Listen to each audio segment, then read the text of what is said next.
right, so I'm ready to pour my first layer of resin. I'm using Moss Epoxy's Art Pro resin, and it comes in a part A and a part B, and you use equal amounts of each.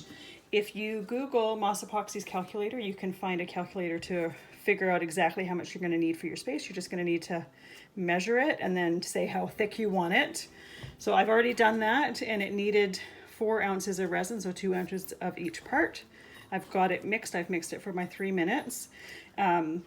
If you're choosing to use a different resin from what I am using, follow the mixing instructions for that particular brand and then follow all the safety protocols that they require.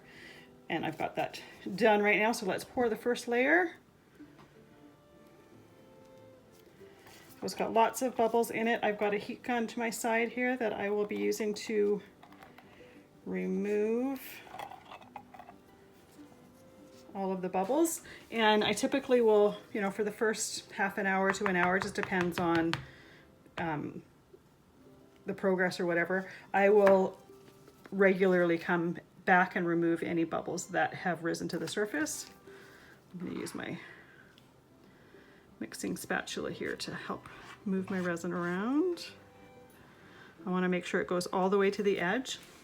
And I'm only doing an 1/8 of an inch coat. I don't need a thick coat. And you'll also want to make sure that your piece is level, because you want that resin to dry evenly. And if you've got it slanted in any way, shape, or form, it's going to flow to the lowest point and you'll have an uneven coat. All right, I've got it to all the edges. Now remove the bubbles. So I'm going to use the heat gun on a low setting. I don't have any tips on it, so it's got a wide nozzle to it. And just remove any of the ones that have risen to the surface.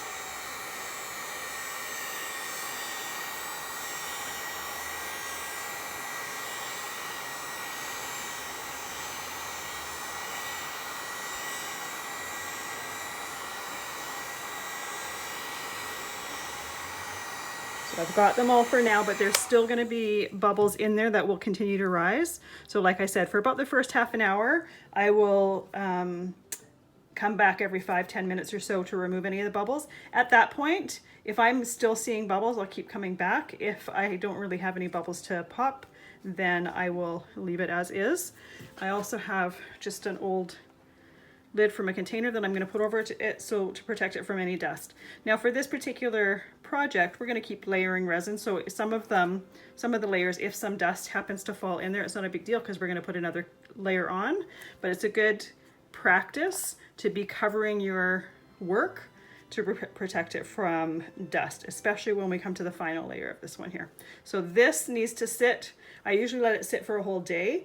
For this particular project, probably about 12 hours, we could do the second layer for the painting and stuff like that. But it all depends on how warm or how cold it is sometimes as to how much it has cured. So I'm just going to wait until tomorrow and do it when it's completely cured. So we'll see you in the next video.